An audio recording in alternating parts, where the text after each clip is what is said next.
Nuestro invitado de hoy es uno de los pioneros en revolucionar las telecomunicaciones. Aunque él desde pequeño jamás pensó en dedicarse a esto, el destino ha puesto en sus manos desarrollar mejoras fascinantes para la fibra óptica. Es un honor para nuestro pueblo contar con este yeclano emprendedor con el que nuestra charla ha sido muy enriquecedora. Hoy, en Más Cerca, hablamos con Daniel Pérez. Muy buenas, Daniel, ¿qué tal? ¿Qué tal? Hola. Muy buenos días. Siéntate por aquí, estás en tu casa. Estamos en el bar Taxis como si estuviéramos en casa. Bueno, Daniel Pérez, tengo el gusto hoy de tener en Más Cerca a una persona que va a revolucionar el mundo de la comunicación. He entrevistado yo a pocos telecos, oye, fíjate lo que te digo, he entrevistado yo a pocos telecos, tengo muchos amigos, pero no los he entrevistado. Bueno, Daniel, vamos a empezar por el principio, luego vamos a contar tu invento revolucionario en el tema de la comunicación, pero vamos a empezar por tus inicios. Tú eres de Yecla, o sea, nacido en Yecla. Sí, justamente. ¿Y cómo fueron, qué recuerdas de tu infancia o de tu juventud ya cuando empezaste a estudiar, cuando ¿tenías claro desde pequeño que ibas a ser teleco? Pues ciertamente te diría que no. O sea, yo aquí en Yecla comencé, fui al Colegio La Paz, luego al Instituto Azorín. Sí que es cierto que desde pequeño me ha llamado un poquito más la parte científica, la parte de matemáticas, la física en sí, pero también me gustaba la historia muchísimo. De hecho, tengo recuerdos de muchísimos profesores aquí en Yecla muy buenos a nivel historia. En definitiva, al final, tanto la parte de historia, filosofía, lengua, me llamaba todo y creo que fue justamente en el salto a la universidad cuando al final tienes que decidir y dices, vale, ¿a dónde voy? Ahí sí que tenía claro que era la parte... Estudiar teleco hay que tener un nivel académico alto, o sea, no cualquiera puede estudiar teleco. Sí, telecomunicaciones al final es una mezcla... Creo que justamente lo elegí por eso, ¿no? Porque era posponer mi decisión en cuanto a mi futuro profesional. Era una carrera que combinaba física, que combinaba matemáticas, informática... Y era una forma de posponer un poco esa decisión. Entonces, sí, creo que fue una carrera ideal, ¿no? Para ese... Lo estudiaste en Valencia, me has dicho, ¿no? Sí, estuve barajando opciones, o bien la Politécnica de Cartagena, o bien la Politécnica de Valencia, y al final, en ese momento que todavía no teníamos la autovía a Murcia, y por cercanía a Yecla justamente, pues decidí Valencia, que también tiene mucho prestigio a nivel de telecomunicaciones, a nivel internacional, y me decidí por Valencia. Y bueno, estando en Yecla, viviendo en Yecla toda la vida, estudiando en Yecla, ese salto hasta Valencia, porque hay mucha gente que se pierde en el camino, hay mucha gente que cuando da el salto a la universidad se va a una ciudad tan grande como Valencia y ahí se pierde. ¿Cómo fue el salto? ¿Cómo te adheriste a Valencia? Yo creo que el salto a la universidad, que al final es algo por lo que pasan muchísimos yeclanos también, y además me consta que muchos de ellos era como un éxodo, nos vamos todos a Valencia, algunos se van a Murcia y es cierto que otros se van a ciudades más grandes, Madrid, Barcelona. El hecho de saltar de una ciudad como Yecla a una ciudad como Valencia, a mí lo que me permitió fue también dar un salto al final en tu independencia, en tu madurez. Estamos hablando de que con una edad recién salido del instituto te tienes que ir a un nuevo piso a vivir. En mi caso me fui con un par de yeclanos más, un par de amigos y mi hermano mellizo, que iba a estudiar otra carrera diferente, odontología. Y es una oportunidad, ¿no? Es la primera vez que te enfrentas a gestionar tus propias cuentas. Recuerdo que mis padres me decían, esto es lo que hay, y con eso al final tú te gestionas tu teléfono, el piso, las compras diarias de comida, y es la primera vez que te tienes que enfrentar a que cuadren tus cuentas mensualmente. Mensuales, sí, un salto para la madurez directamente. Sí. Está claro. Y bueno, claro, tú llegas allí a Valencia, te vas a la facultad, estás allí, empiezas a estudiar. Desde el principio empezó a gustarte la carrera, porque me has dicho que la elegiste, o sea, la elegiste por descarte, digamos, entre comillas, y al final llegas allí y te sientes a gusto con la asignatura, con los profesores, con la carrera en sí. Sí, O sea, yo viví un momento particular también a nivel académico, histórico, nacional, que fue el salto entre los planes antiguos, las carreras antiguas de 5 años y el nuevo plan Bolonia, que al final era una conversión de carreras de 5 años, las típicas ingenierías que todo el mundo tiene como, wow, hacer eso es lo más a nivel académico. Justamente al año siguiente empezaban los grados, que eran las carreras de 4 años, que son las que tenemos a día de hoy. Pues a mí me pilló justo en el año de antes. Entonces, digamos que empezaron a probar muchísimas cosas de métodos académicos con nosotros. Nos llamaban el grupo cobayas porque experimentaban a ver cómo de bien o de mal iba a salir el asunto en el año siguiente. Entonces fue bastante, creo que eso me benefició porque nos marcaban mucho más en corto. Y eso me permitía pues ir un poco más al día con todo el tema de estudio. Pues sí, la etapa universitaria la recuerdo con mucho cariño.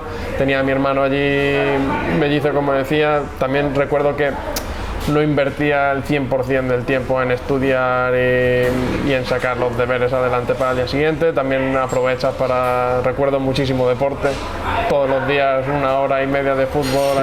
Yo te iba a decir, para tomarte una cerveza y tomarla de deporte, que ves.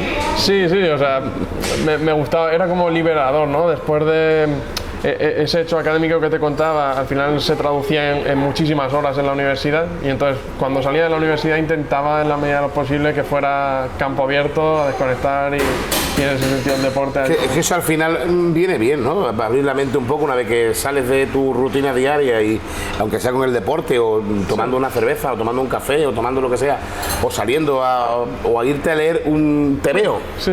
El tema de desconectar de lo que haces día a día, eso es importante. Sí, es clave para poder tener energía y fortaleza mental al día siguiente. Bueno, y entonces estudias la carrera, ¿y hay alguna asignatura que recuerdes con cariño? O sea, que de todas las asignaturas que habrás tenido, pues has dicho, oye, pues hay unas que son un coñazo, que eso no hay quien se lo trague, y me ha costado un trabajo increíble sacarla adelante, y otras que dices que me encantan y salen solas. Sí, quizá el recuerdo que tengo en mi etapa de la universidad lleva un poco de crítica, que es la cantidad ingente de información que te hacen aprender en muy poco tiempo. En mi caso concreto con el plan antiguo, al final hacía que casi que tuvieras que borrarte el cerebro para poder meter más contenido y más contenido y más contenido. Era como aprende hoy para casi olvidar mañana, porque básicamente te enseñan a aprender rápido.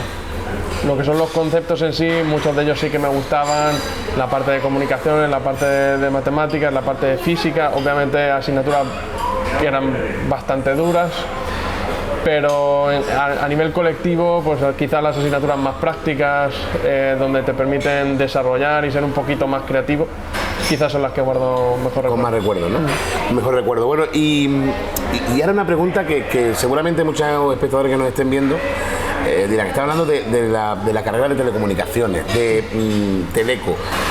Pero una persona que estudia telecomunicaciones, luego cuando termina la carrera, ¿en qué trabaja?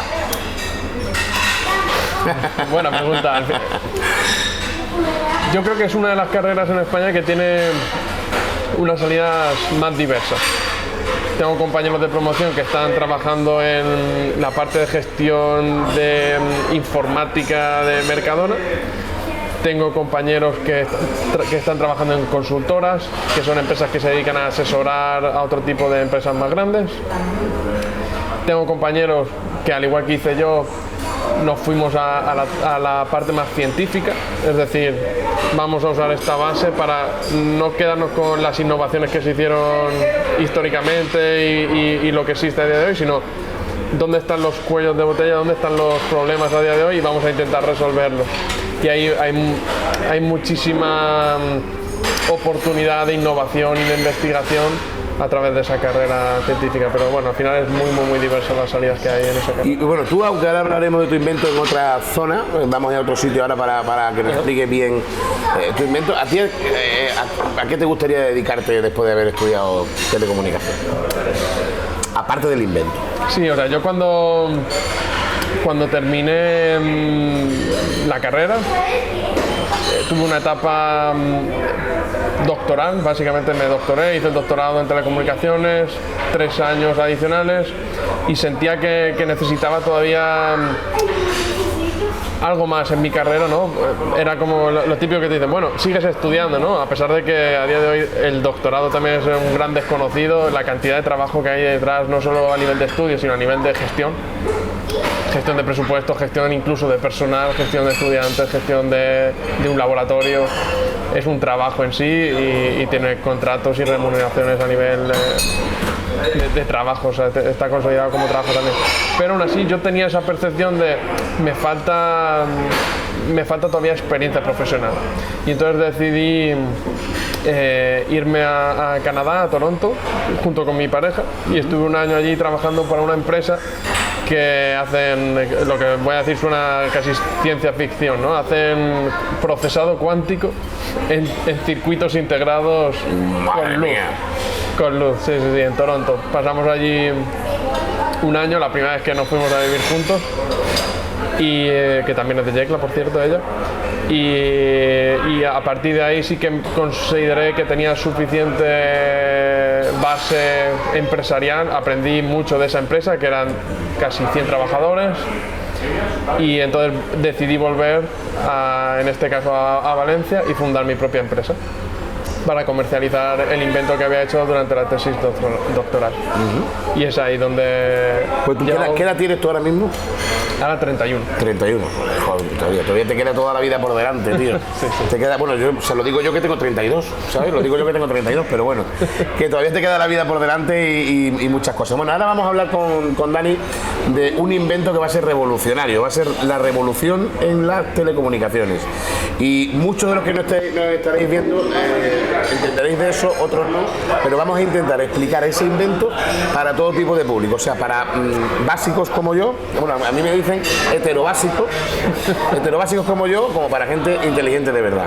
Así que nos vamos a ir ahora al Instituto Azorín, si no me equivoco. Vale, perfecto. Vamos a ir allí y allí vamos a seguir con la entrevista de más cerca con el amigo Dani. Así que nos vamos para esto que lo pague el salado. Ahora, que nos vamos al instituto y ahora volvemos. Venga, perfecto.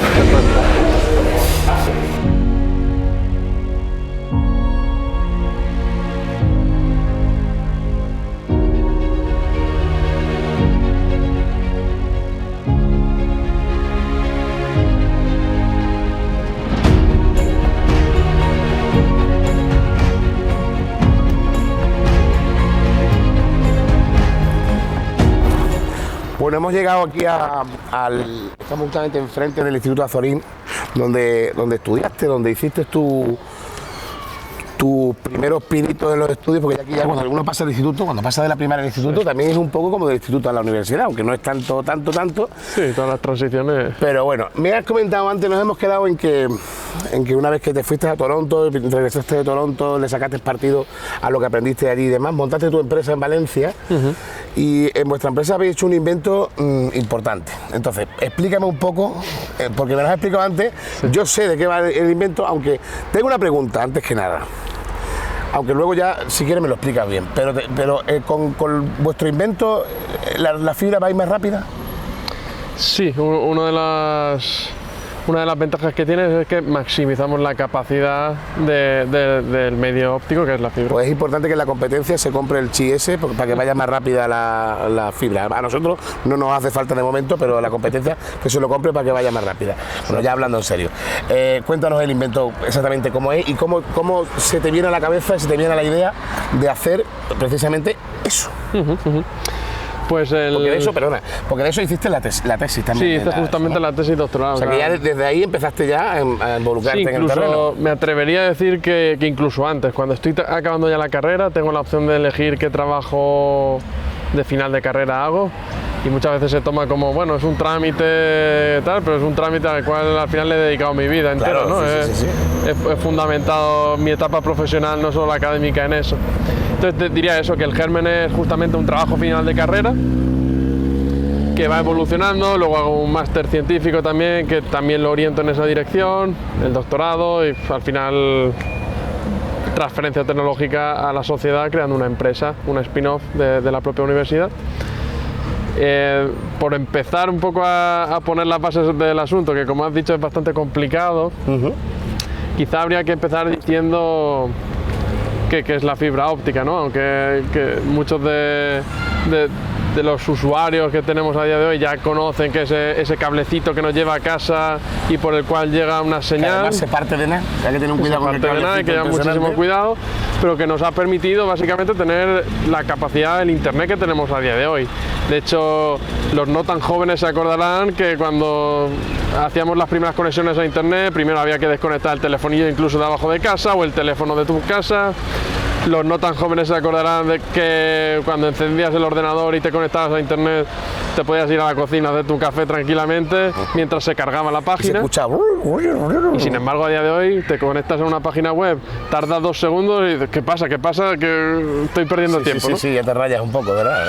Pues eso que a lo mejor parece importante para algunas aplicaciones, tipo, bueno, me estoy informando, me estoy metiendo a jugar en juegos de internet y tal, hay otras aplicaciones que sí que es vital que cuando tú hagas un clic la información vaya. Tú normalmente si te conectas a Facebook, a tus redes sociales, lo normal que suele pasar es, vamos, de tu móvil a una estación base, que son estas centrales de comunicaciones que hay repartidas por la ciudad. Eso a día de hoy ya está conectado normalmente a fibra óptica, entonces la señal viaja a la velocidad de la luz, súper rápido, a las centrales de los medios de comunicación, de los centros de comunicación, a nivel local, a nivel regional, luego a nivel nacional, y normalmente esa señal, en lo que tú has dado ese clic al botón de tu red social, también tiene que viajar a un centro de datos que en algunas ocasiones puede estar en Reino Unido, en otras ocasiones puede estar en Estados Unidos, con lo cual tu señal, ¡pum!, se ha cruzado todo el océano para que tú veas una foto de un gatito. Llega a este centro de datos en la costa oeste de Estados Unidos, dice, oye, que esta es la foto que quieres estar, y te la envía a través de esa fibra óptica, un cable submarino por el cual va a la velocidad de la luz esa información, vuelve a la estación del repetidor y ¡pum!, llega a tu móvil, y estamos hablando que eso ha sucedido en nada, en menos de un segundo. Ese gatito no es tan importante, pero hay otras aplicaciones que sí que pueden ser más importantes, como por ejemplo la telemedicina. Hay aplicaciones en las cuales puede haber un profesional muy solicitado que hace un tipo de operaciones muy complicadas y que está haciendo una operación en remoto, que eso es la medicina del futuro y no tan futuro. Ya están haciendo pruebas en ese sentido, que un experto determinado en trasplantes de corazón, que sepa exactamente qué tejido tiene que cortar y cuál no, necesita primero imágenes a tiempo real de la situación del propio quirófano, tiempo real que latencia cero, que 2 milisegundos aquí implica que se nos ha ido el paciente, ¿no? Entonces necesita esas imágenes a tiempo real, necesita que cuando está manipulando un brazo robótico con un pequeño joystick en Estados Unidos o en Europa, el movimiento en el cual él mueve el joystick se mueva ese bracito robótico en el otro lado del mundo. O sea, aplicaciones latencia cero pueden ser de este tipo. Otras, los coches autónomos cada vez más tienen más sensores, más camaritas, más sensores de presión, sensores de cercanía, y cada vez necesitan procesar esos datos, entendiéndose por procesar, leer esos datos y tomar decisiones cada vez más rápido, porque si vas a 100 km por hora, un segundo puede ser la diferencia entre accidente o no accidente. Entonces ya empiezas a ver como un montón de aplicaciones en las cuales la latencia cero, como tú decías, es vital para ese tipo de aplicaciones, y ahí es donde la fotónica en general nos permite procesar a la velocidad de la luz. O sea, es capacidad, es latencia, es consumo de potencia. Me has dicho que eso es como un chip que se coloca en la fibra. Sí. Exactamente. Sí, o sea, lo que acabamos de describir es como las ventajas de la óptica y de la fotónica en general. La gente está muy acostumbrada a la óptica como medio de distribución, es decir, enviar una información de un sitio a otro muy rápido, pero la otra vertiente es la de procesado. El procesado es trabajar con esa señal sin tener que coger la señal que lleva la información en la luz, pasarla a la electrónica, y en la electrónica llevamos 50-60 años haciendo muy bien el procesado, pero empezamos a tener problemas, que son: consume mucha potencia, no es tan rápido trabajar en electrónica como en la parte óptica, y los precios. Entonces al final es cómo conseguimos solucionar estos problemas. Básicamente, en lugar de tener que coger la señal óptica y llevárnoslo a la electrónica para poder trabajar con ella, es posible trabajar esa señal a nivel óptico y por lo tanto hacer trabajos muy rápidos y beneficiarnos de todas estas ventajas. Y ahí es donde nosotros decimos sí, sí se puede. Se puede hacer con un circuito integrado, que es un chip. Un chip, estamos hablando de un dispositivo que puede medir milímetros por milímetros, del tamaño de una uña de dedo, y ahí puedes meter muchísima capacidad de procesado. A día de hoy tenemos un chip en nuestros teléfonos móviles, en el coche, incluso en algunas neveras, si me apuro. Y algunos padres que tienen que inventar también un chip para ponérselo a los niños para saber dónde están cada sitio. Exacto. Eso también sería ideal. Circuitos integrados, chips electrónicos, los conocemos. A nivel electrónico están en todas partes, pero fotónicos hay muchos menos. ¿Por qué? Y entonces, por lo tanto, no tenemos esas ventajas, esos beneficios. No tenemos tantos porque los chips fotónicos cuestan muchísimo dinero, cuesta muchísimo tiempo producirlos y trabajar con ellos, y son grandes desconocidos para la población en general. Entonces, estos tres problemas son los que nosotros resolvemos con el invento que empecé en la tesis doctoral y que a día de hoy comercializamos incluso desde nuestra empresa. O sea, hacemos un circuito que consigue, en lugar de costar millones y millones producir el dispositivo, tenemos un sistema que se puede programar y entonces puedes comprar muchos a precio muy bajito.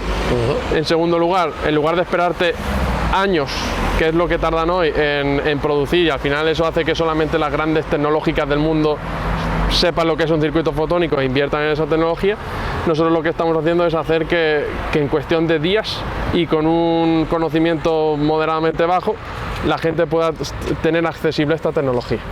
Y quizás eso es lo que es el primer paso para tener una revolución, hacer que algo sea accesible a muchísimas más personas. Claro, exactamente, y que todo el mundo se ponga al día precisamente en eso, no todas las empresas que se dediquen a eso. Sí. Y bueno, ¿hay muchas empresas como la tuya?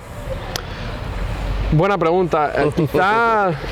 Porque también uno cuando monta una empresa tiene también que hacer un poco búsqueda de estudio de saber cómo está el asunto y cuánta competencia voy a tener, ¿no? Sí, es muy buena pregunta.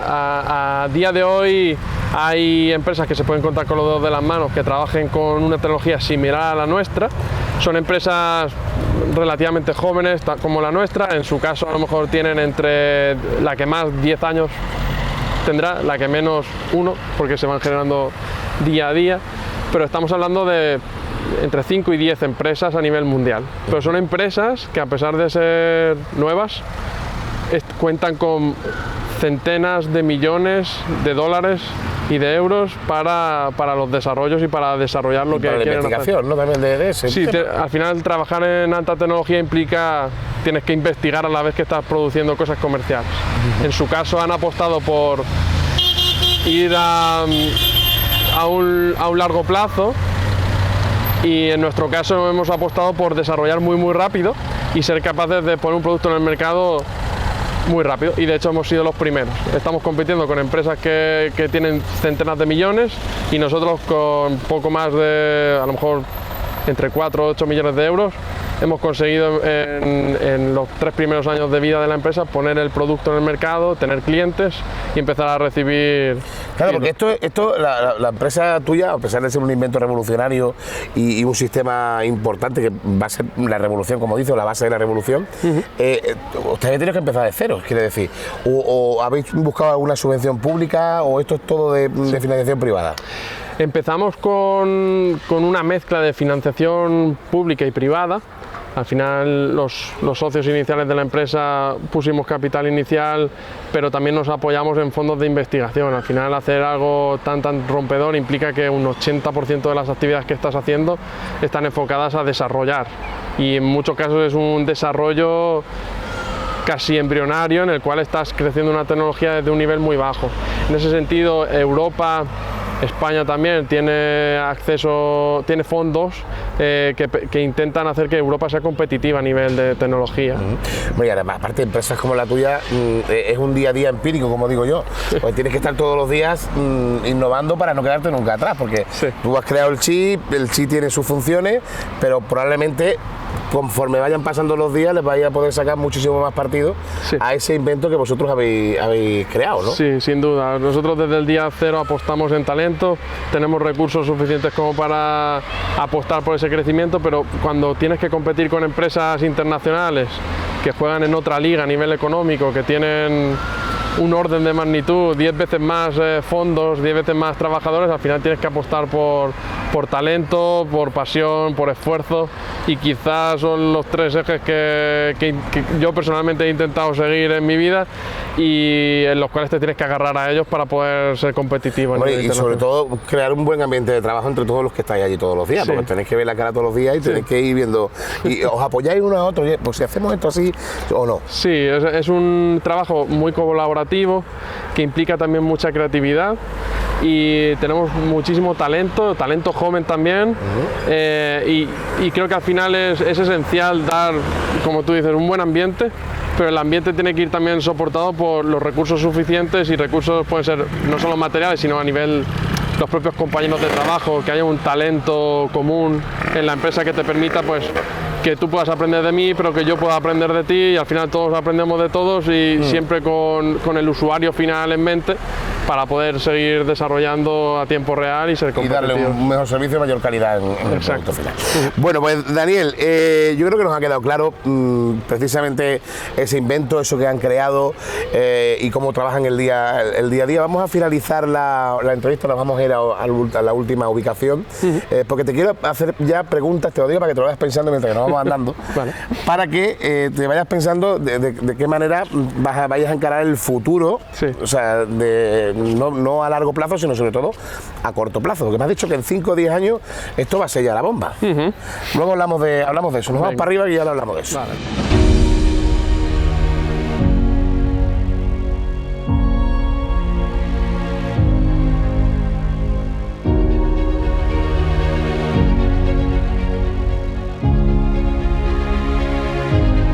Bueno, estamos en un sitio importante para Yecla, que es el edificio bioclimático, y queríamos terminar la entrevista aquí con Dani, porque me gustaría, como te he dicho antes, hablar un poco del futuro.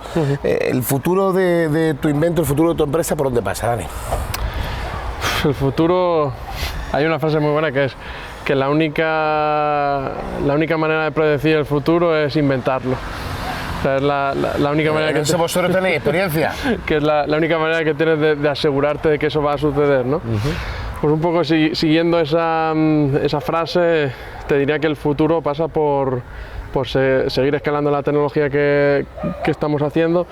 A día de hoy nos consideramos líderes del mercado, creo que tenemos un reconocimiento internacional brutal, publicamos en revistas tipo Nature, que son las mejores, la élite científica. A nivel de ventas vendemos a empresas también que son internacionalmente muy conocidas, pero nos falta justamente dar ese salto a la escalabilidad, ¿no? Todavía estamos trabajando con un concepto que es relativamente embrionario, todavía estamos trabajando con un conjunto reducido de empresas, y el futuro pasa por hacer que sea sostenible a nivel escalable, ¿no? O sea, por poder producir en masa, por poder hacer que esta tecnología que a día de hoy está para unos poquitos sea para toda la sociedad. El futuro pasa por ahí. O sea que, pero hablamos de un largo, corto plazo de años. ¿Tú crees que en 5 o 10 años habrá el doble de empresas que utilicen vuestros productos? Sí, espero que estemos hablando incluso el año que viene. O sea, para mí más corto todavía. El futuro tiene que ser más a corto plazo. Al final, una empresa tecnológica es un gran consumidor de recursos. Entonces, hacer planes a 5 años vistas es casi un suicidio empresarial, ¿no? Entonces tienes que hacer siempre planes muy a corto plazo, a 1 año, a 2 años vista, y yo creo que es ahí, ese es el tiempo que nos ponemos nosotros. En 2 años vista la situación tiene que ser el doble de compleja, el doble de personal en la empresa, el doble de puestos de trabajo generados, pero también tienen que crecer a la par los clientes, el uso. Y el beneficio. Y el beneficio, sí.